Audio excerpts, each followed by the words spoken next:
Ebazibwe nnyo era twebaza Mukama Katonda ne leero atuwadde omukisa okujja okweyongera okuyiga ebyawandiikibwa bye bitukuvu. Agulumizibwe, atendezebwe, aweebwe ekitiibwa.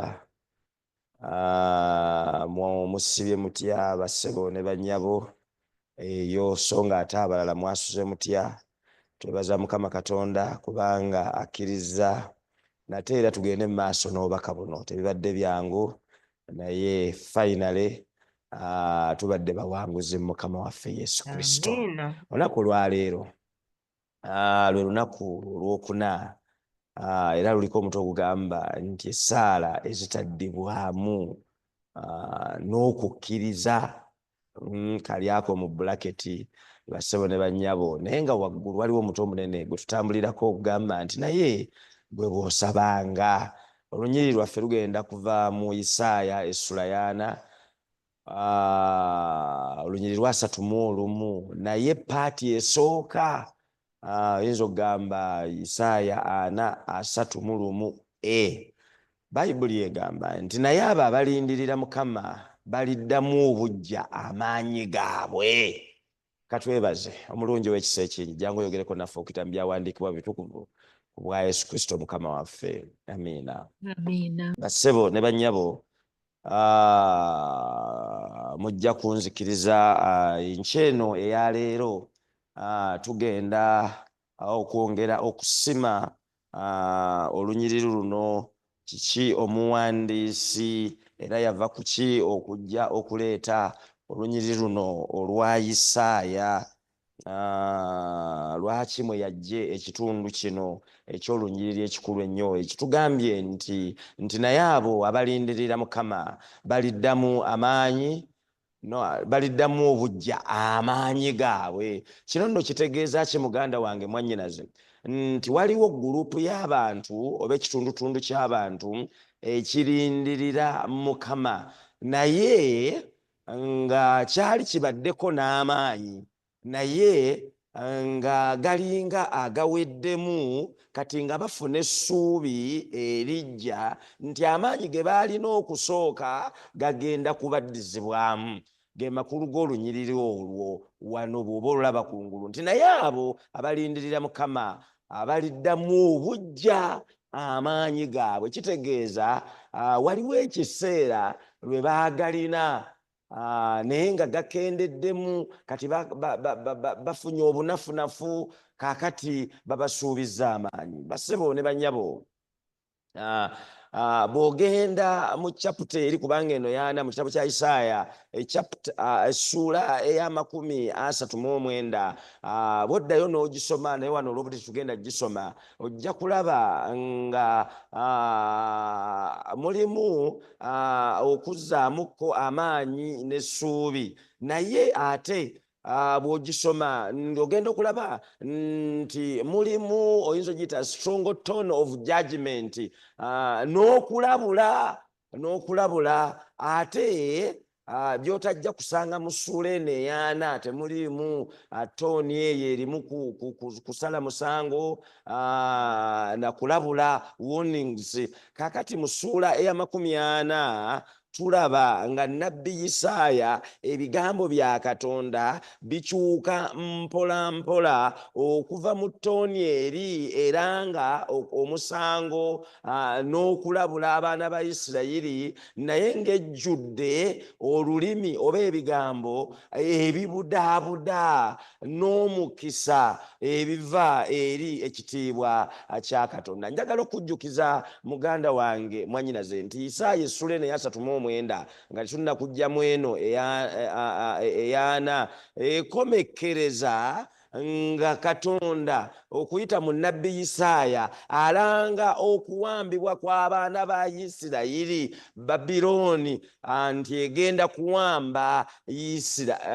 kuwamba eggwanga lya Isirayiri. Era bassebo ne bannyabo, ekyo ng'abaana ba Isirayiri kitudde mu birowoozo byabwe. Weewaawo ate mu kiseera ekyo baali balina essanyu ery'okugwa kw'obwakabaka oba obufuzi obwa Asiriya naye abaana ba Isirayiri tewaaliwo kiyinza bajaguza kugwa kwa Isirayiri ng'ate amangu ddala bamaze obbalanga nti kati bo bagenda kuwambibwa Babirooni eri esinza Katonda atali Yawe, esinza Maduku, nti yegenda okubawamba. Basabo ne bannyabo, nga tunaategeera bulungi olunyiri luno olwa 40, olunyiri luno mu ssuula eya 40 oba chapter eno yonna eya 40, njagala nkuzeeyokko katono omanye ekitabo kino ekya Isaaya bakimenyaamenya batya, nti ekitabo kino kiyinamu sections 3 oba ebitundu 3 ebigenda okutuyamba okumanya ennyo olunyiriri lwaffe lwe boogerako olunaku luno olwaleero. Section esooka okuva ku chapter esooka okutuuka ku chapter eya 35, ebyo bya bunnabbi. Raba ogisoma ojja kulabanga bunnabbi ebirimu, bunnabbi ebiribaawo boogera mu bunnabbi Isaaya ayisaamu obunnabbi, era nga ne theme oba omutwe omukulu ogukulembera chapters eza 35 ezisooka condemnation, kunenya, kubanga abaana ba Isirayiri baali bavudde Katonda bakola ebyekyejo, kakati abalanga baleeta obunnabbi ebinaabaawo n'okubanenya.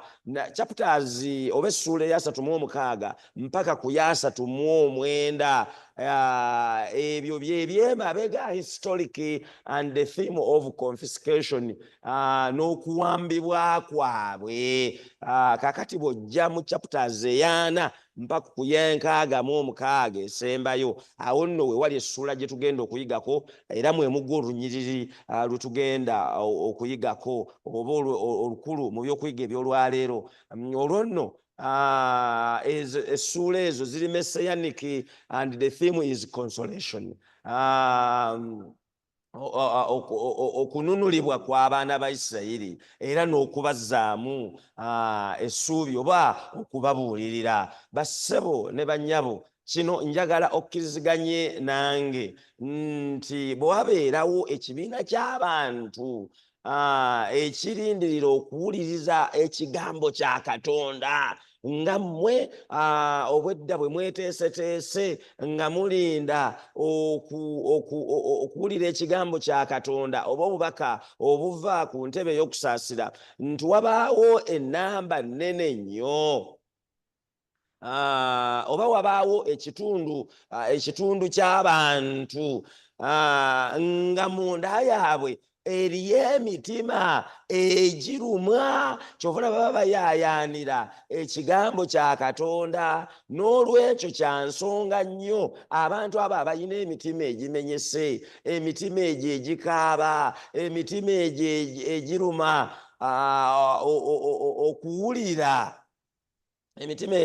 okuwulira ebigambo eby'essuubi ebiva ewa Katonda, ebimuzaamu amaanyi, nti wadde obonaabona naye waliwo essuubi mu Mukama waffe Yesu Kristo, nti wadde tuli mu nsi eno ey'ekibi ejjudde amaziga, naye njagala kukakasa nti byo bijja kukoma ku nsi, era abantu baba baagala nnyo obubaka obwo. Kati gwe muganda we mwannyinaze tofunanga omukisa ogw'okubuulira ku kituuti abantu nga bangi balinda obubaka obwo, gw'ate nodda mu kwebuulirako oba mu kwedifendinga, nze bannange banjogerako bino naye nze ne bwe mukwebera bw'emiti gwengola platform eyo ekituuti okikozesezza ku defend yourself. Ebyo emitima gy'abantu si bye girinda, oba okujja wano ne obeewaanirako, nze omanyi nkola bwe nti, omanyi nze Mukama biki nga towa bujulirwa, naye kubeewaanirako. Emitima gy'abantu abo oba togikutteeko, bassebo ne bannyabo, oba okudda wano n'otegeka samoni nga ya muntu omu n'ogamba nti kebanampa okubuuliramu bajja kundaba abo kambeetegekere, n'ojja abantu n'obaleka ate emitima gyabwe ejazze okuyungibwa ng'ogitaagudde. Bassebo ne bannyabo, omubuulizi yenna omubuulizi yenna kubanga mu kanisa ffene y'aba Advent buli omu alina equal opportunities okubuulira. N'olwekyo ekitutte kiri limited nti ku basumba bokka oba bakadde b'amakanisa bokka oba ku mulabirizi yekka. Nedda, buli muntu mu kanisa alina equal opportunities okuyimirira ku kituuti y'ensonga. Lwaki njogera bino? N'olwekyo omubuulizi yenna aleeta obubaka nga bukwata ku mitima egimenyese tayinza kubulwa audience.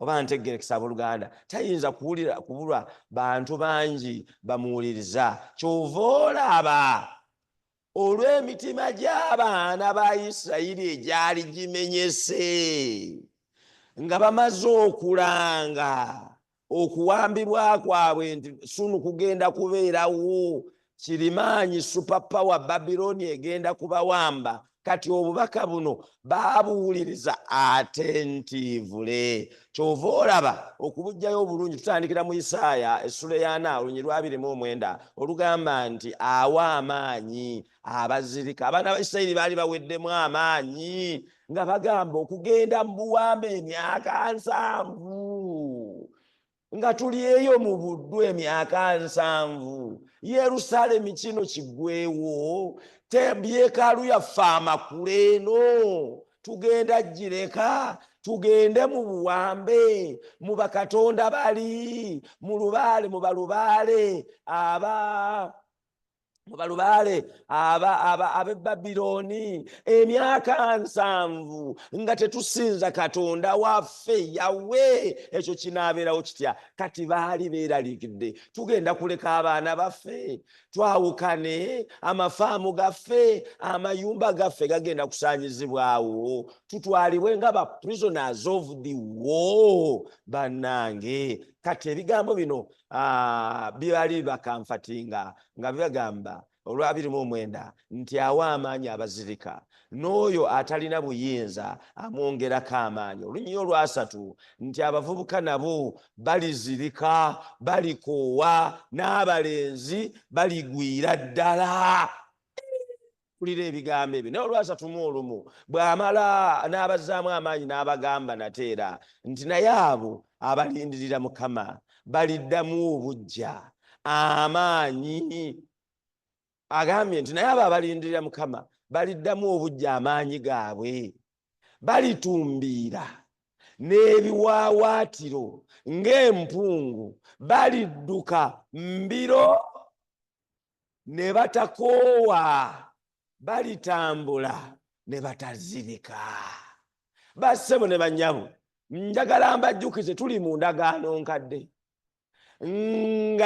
nga Isaayo n'eri mu sswa ze ezaasoose okuva esooka mpaka ku ya 39 eziri prophetic ayogera kujja kw'omwana n'ebiringa ebyo batwala n'ebiringa ebyo. Kaakati wano mujjukire ne bagamba Yesu Kristo tebamutegeera bulungi, bo bamanyi Yawe yekka, bamanyi Katonda. Kaakati abawe essuubi nti bwe muligenda eyo mu bunyage ne mutava ku Mukama Katonda mu kubonaabonako mulibeerako ne mubanga mumulindirira, alibajjukira n'abazzaamu amaanyi gammwe bujja ge mwalina olubereberye. Olwo we wabavubuka bali babaweddemu amaanyi nga tebakyasobola, naye bw'alibazzaamu amaanyi bajja kuddamu amaanyi babuuke ng'empungu mu bbanga awo, balidduka mbiro era tebalikoowa, balitambula era tebalizirika nate. Muganda wange mwannyinaze, oyinza okuba oli mu environment ng'oweddemu amaanyi,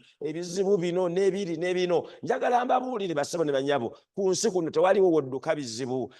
Ffe twali tulowooza edda nga tuwulira ensi ezo European countries, nga tuwulira Bungereza, tuwulira America, nga tulowooza eyo terina kulwala. Batugamba abantu beegendereza nnyo, health facilities z'amaanyi era nga bwe kiri.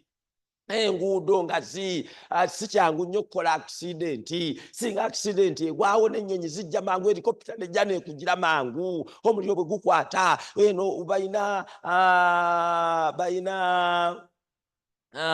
ennyonyi ezigira mangu, ebimotoka bizze n'ennyonyi nga tubiraba ne mu firimu. Ne bassebo ne bannyabo, wadde ebyo gyebiri mu nsi ezimu developed countries, naye era bassebo ne bannyabo, naye abantu balwala, abantu bafiisa, abantu bafa, ng'era bwe kiri eno e Uganda n'ekiri mu nsi ate ziri underdeveloped. Nagendako e Burundi bannange, oyinza okwevuma Uganda ng'olabanga abali obubi, naye ate bannange waliwo ensi z'ogendamu ng'olaba ate kiri bubi nnyo. Naye oba kiri bubi nnyo, oba kiri bubi bimuko, oba bulungirungimu, oba bulungi ddala, era eriyo okufa, eriyo okulwala. Abantu bonna gye bali bakaaba banka loans ebyenfuna, abantu yonna gye bali mu underdeveloped countries ne more developed countries,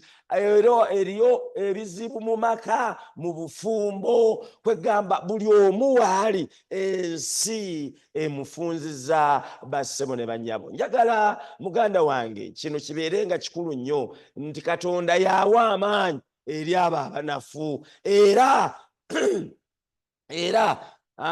yazzaamu amaanyi abo abaweddemu amaanyi. Njagala kugamba nti leka kubeera kwenyumiriza mu maanyi go. Amaanyi gange tegalina gye gagenda kutukola kikututuusa, okuleka nga twesigamye ku Mukama Katonda y'ayina amaanyi agenkomeredde. Naye olwo tuva ku Mukama Katonda tuseeseetukamu katono bwe tuti ne tudda ku sayidi endala, njagala okukakasa nti amaanyi ago buli tumuvaako tuva awali ensulo y'amaanyi, tuva awali ensulo y'amaanyi, tuva awali ensulo y'amaanyi. Naye wakati mu bizibu bwe tumunywererako ne tulinda nga tuli kumpi awo, tubeera shuwa nti amaanyi gaffe gajja kuddamu. Wano nno njagala mbabuulire, bwe yali agamba abaana ba Isirayiri tewaaliwo nti n'abo abavubuka abaali basobola okudda eno n'eri n'eri, teyali ku bakadde bokka, nabo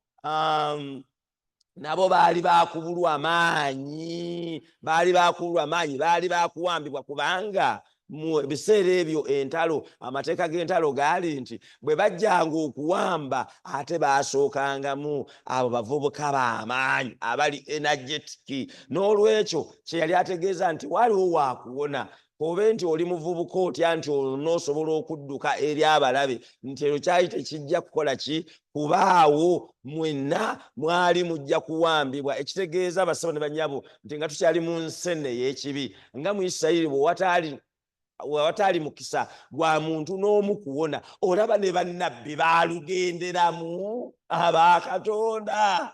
Kyekitegeeza ne mwene ensi mwe tuli tewaliiwo ali immune kubonaabona. Kyova olaba n'abasumba balwala, ne Ssaabalabirizi n'alwala, ne bagwa ka akisidenti ne batakomaawo.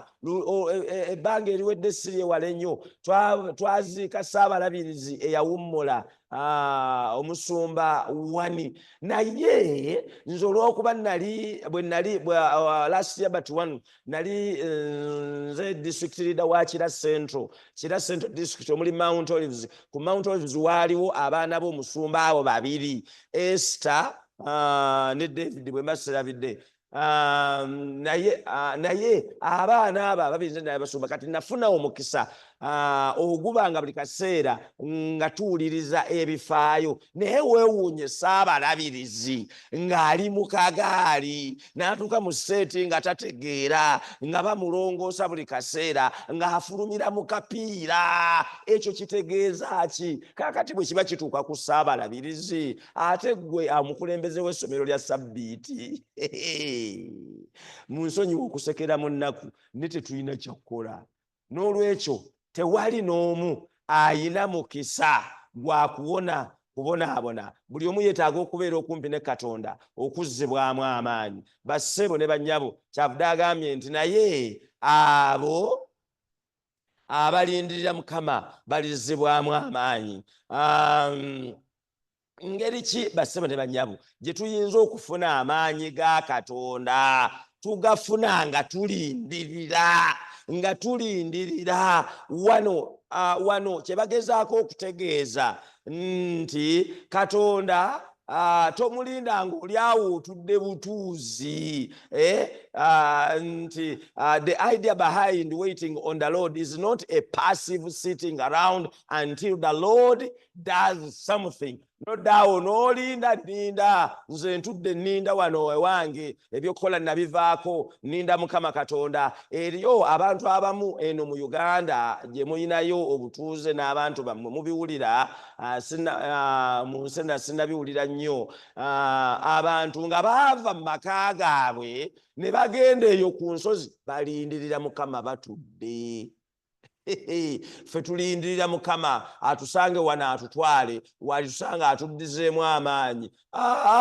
Nedda bassebo ne bannyabo, Katonda awa amaanyi, ekyo kituufu, naye tetumusuubira kujja buzaawo atusange nga tutudde tuzzeemu amaanyi oba tuyiwemu amaanyi. Ababadde batuddeawo nga banafuye balwadde balinda ku lusozi bamulinda olwo baddemu.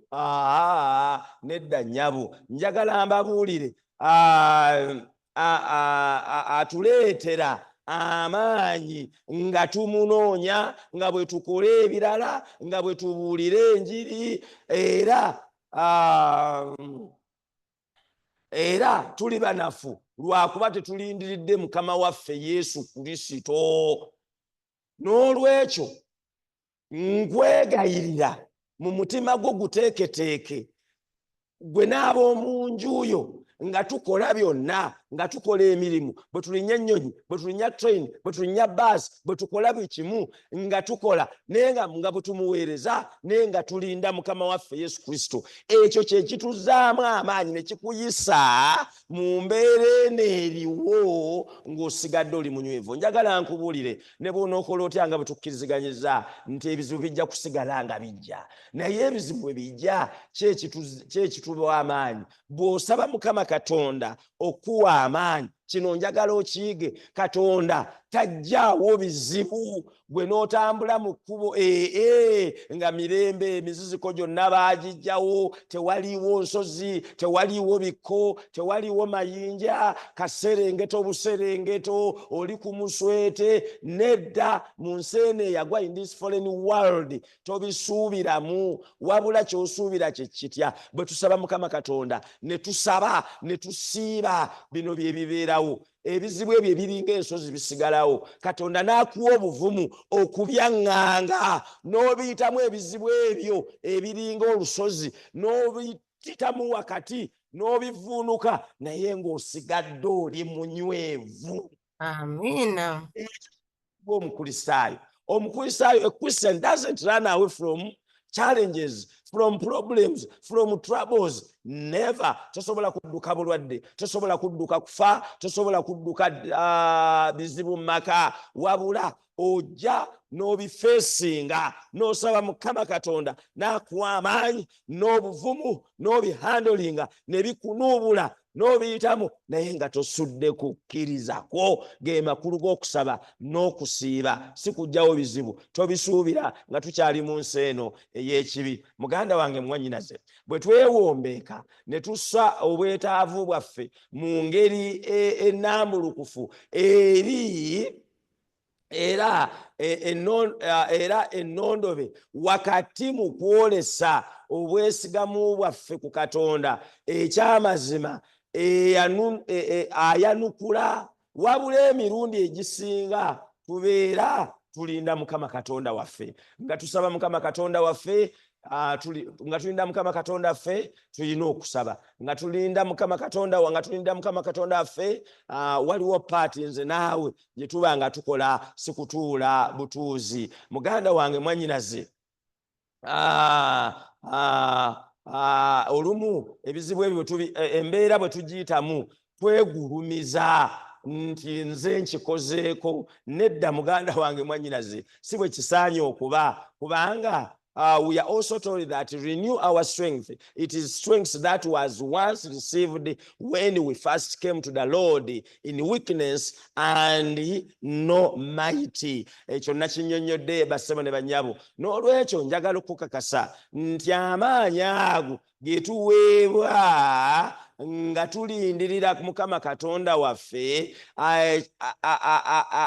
ekigendererwa amakulu kwe okukyuka n'ova mu bunafu n'odda mu maanyi. The putting on fresh strength, okuddiza amaanyi amagya. Owulira muganda wange weddemu amaanyi, owulira onafuye, lindirira Mukama Katonda nga bw'omusaba, mwetegefu okuzzaamu amaanyi.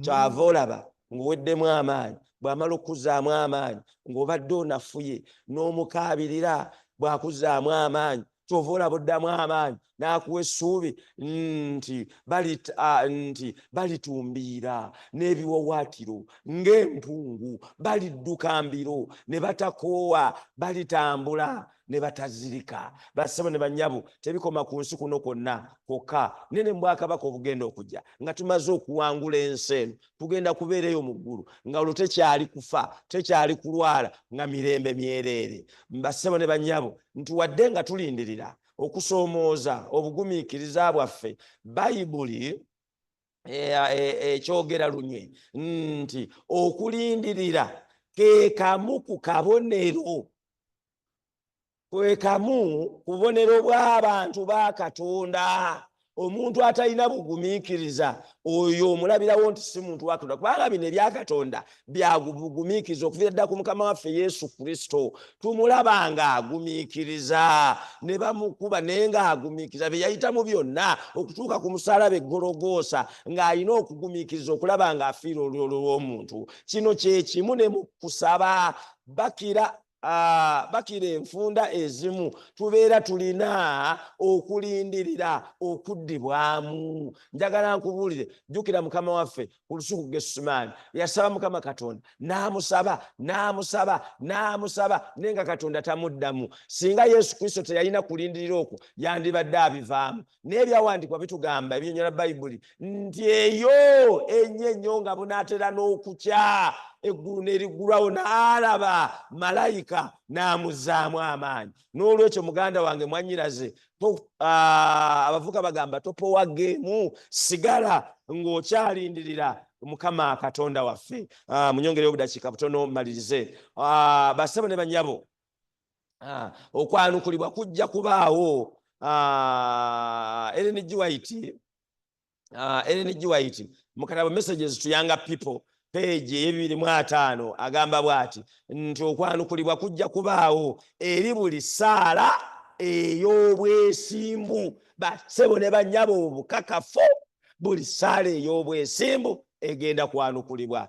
Kuyinza obutalabika nga bwe wandyetaaze. Bassebo ne bannyabo, oyinza okusaba Mukama Katonda n'atakuddamu nga bwe weetaaze, wabula kujja kutuukirira mu ngeri ne mu budde obusinga okubeera obulungi eri obwetaavu bwo. Bassebo ne bannyabo, essaala ezitaddibwamu, essaala z'owaayo mu kwennyika. N.G. White akyagenda mu maaso nti essaala z'owaayo mu kwennyika ng'oli awo okaaba, oli mu maziga, osobeddwa. Wulira N.G. White bw'agamba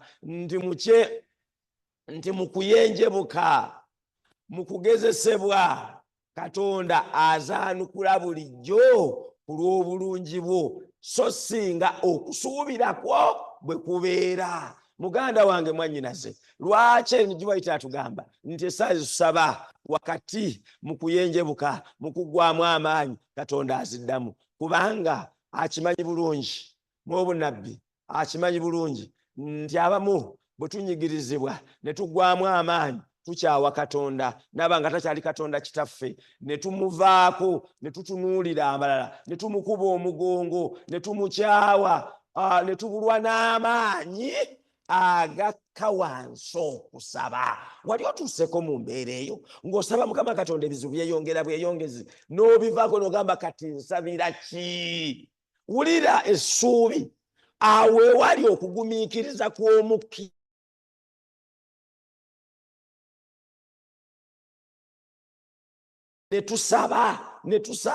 netusaba Katonda n'addamu essala yaffe atya n'akola interview era yantegeezanga netusaba kati nyingira mu ruumu n'empaayo okusaba gyendi n'akola interview awo n'ayitawo n'abeera amanga selected few n'agenda ku mutendera oguddako n'aŋŋamba Musumba banshortlistinze kuba ayiseemu abantu baali 5 n'addamu n'akola interview ku bantu abo 5 ne balondako 2. mulaba Mukama Katonda bw'akola awaka nga bagenda okulondako kwaba 2 awaka n'ateekawo n'okusiiba kubanga abaana kyabakwatako mwe mujjukire emirundi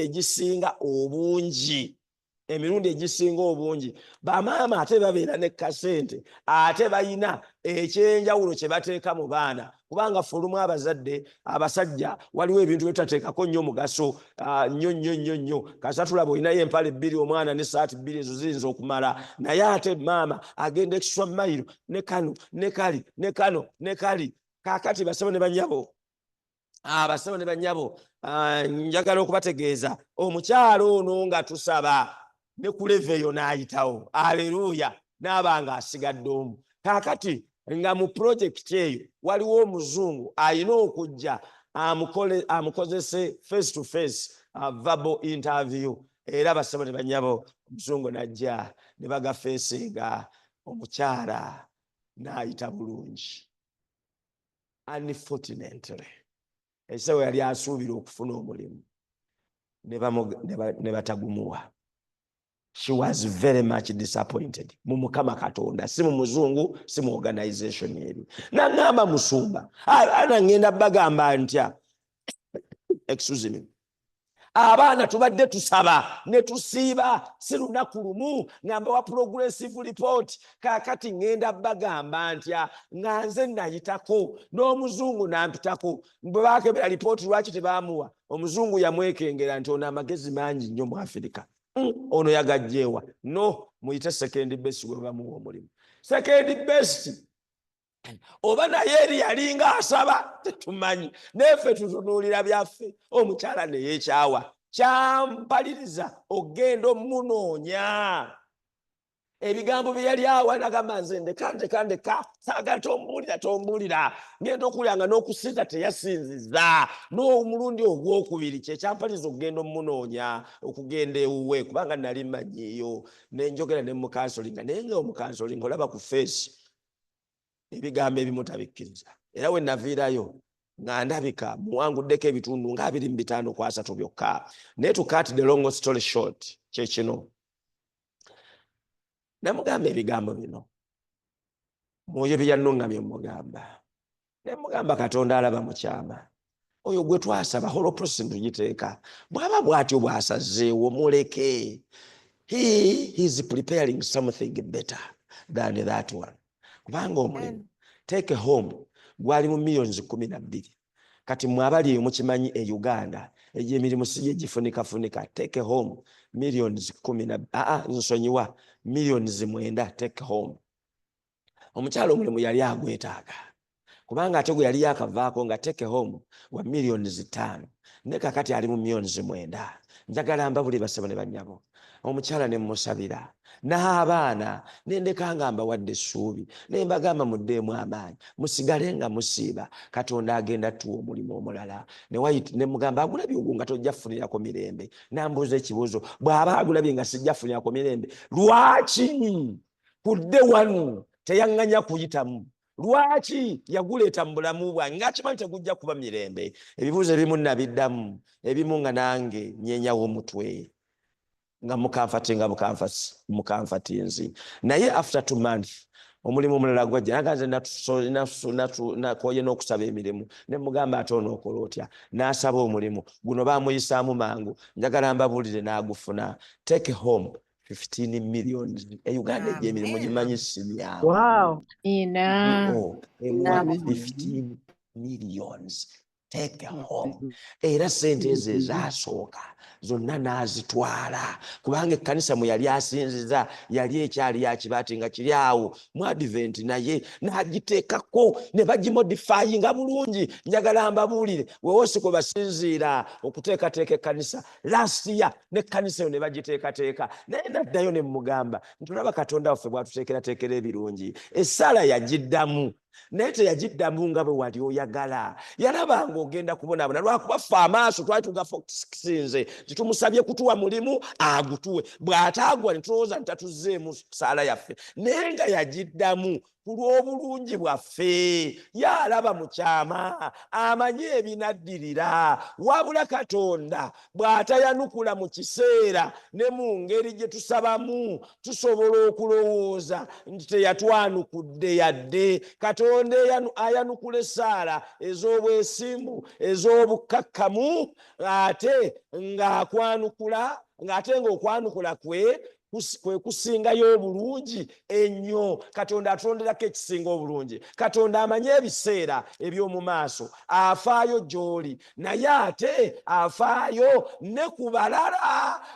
Basabo ne bannyabo, n'oli gwe yali akompiitinga naye yali muntu wa Katonda. Oba oli awo oli yali amaze emyaka mingi, oba oli awo oli banka yali etwala ebintu bye, n'agamba kansooke empuleesingewo ono ku zino miliyoni z'omwenda, asooka asootinga ebizibu n'abaana basome. Olaba gw'ogamba oyitemu, naye n'oli agala ayitemu. Katonda addamu essaala zaffe ku lw'obulungi bwo ne ku lungi lw'abalala. Ayinza obutayanukula kati olw'okuba nti alina okwanukula okusingako obulungi, obanga si kye kiseera ekisingako obulungi, obanga toli mweteefuteefu olw'enteekateeka ye, n'agamba ono tajja kisobola kankireke. Muganda wange mwannyinaze, nsaba olunaku lwaleero nkuzeemu essuubi.